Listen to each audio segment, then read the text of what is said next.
I didn't start really fucking falling apart until 45, but that's starting at 13 with really no breaks. So how do I get stronger at 41 years old? So I can, either one of you guys, take it from there. Yeah, I mean, I don't know. The first thing I think of, because I train people of all different ages, is, I mean, the training just has to have the same system whether you're younger or older. The trick is doing just enough to make some progress and not doing so much that you can't sustain it. I think the same strategies of kind of handling enough heavy weights to kind of challenge your your CNS, your technique, doing enough volume of basic compound lifting to build up work capacity and strength and size, and doing enough sort of isolated lifts to keep everything healthy and keep everything progressing. It's just it's just a scale. So, if you're more experienced or less experienced or older or younger, it's really just what can what's enough to make you progress, what's too much that's going to make you probably get hurt or just stall out the progress.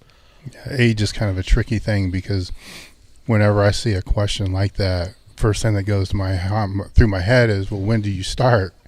Because 41 years old, if you started competing when you were 13, you got a lot of wear and tear under you. If you started when you were 35, I mean, all-time world records have been broken by people who are 45 years old. Absolutely. And what's your athletic background? Yeah. Too? Now, age definitely does have a detrimental factor at a certain point. There's a tipping point, but I don't think it's 40. I don't either. So I've had people ask me that question in person, and what I always say is that, and I'm thankful for, is that I think strength and muscularity is kind of the last physical capacity to go. I think things like agility, reaction time, those are kind of the first things to go when you see tennis players and gymnasts peak at 20. But you've seen, I mean, the last Mr. Olympia, Sean Roden, was 43 years old. Stan Efferding was breaking records into his mid-40s. So I think if there is a number to throw out there, I think it's definitely in the 50s. Yeah. I started competing when I was 13, and it wasn't, granted, muscle tendon issues, common shit that I would say happens in powerlifting. I didn't start really fucking falling apart until 45, but that's starting at 13 with really no breaks. So there's a lot of wear and tear and a lot of stupid ass training too, that kind of went into that as well. And that's the joint issues, the hip replacements and that kind of stuff.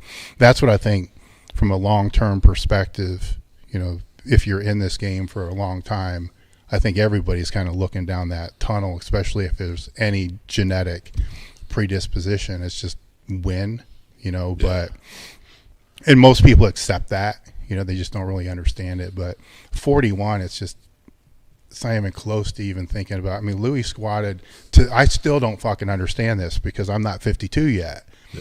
Louis squatted 920 at 52 years old. I mean, when I was in my prime training, I was training with him and he was 52. I'm fucking 52. I got titanium hips. I can't move my fucking arm. How in the fuck did he do that? Yeah. I mean, Jennifer Thompson's like in her 40s, early 40s, right? And she's like the best female lifter in the world. It's obviously not slowing her down. So, but to touch on what you were kind of said a little bit, self-awareness is huge.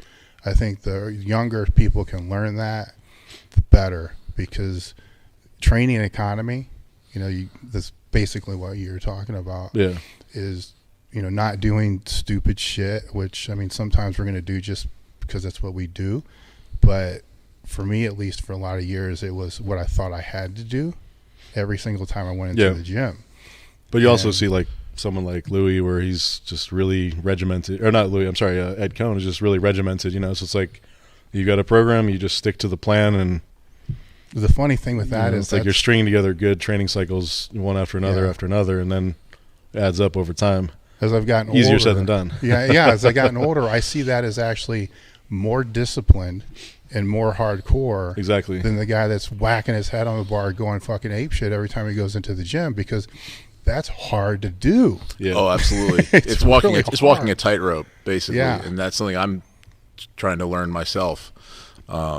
And a thing that I tell people also, like one of my favorite sayings in life is the perfect is the enemy of the good, and so where if you're striving to have the perfect workout, you're always going to fail. But if you're trying to have a good, good workout, that's a reasonable goal and expectation. So I think just too many people get the paralysis by analysis, and especially if they think, oh, I'm 41, I have to do everything perfect. Well, then you're not even going to start. Yeah, exactly. Well, yeah, and like, what's the perfect workout? Does that mean that if you have a perfect workout today, then like the meet that's coming up in 6 weeks, you've already ensured like you're going to make your PRs? No.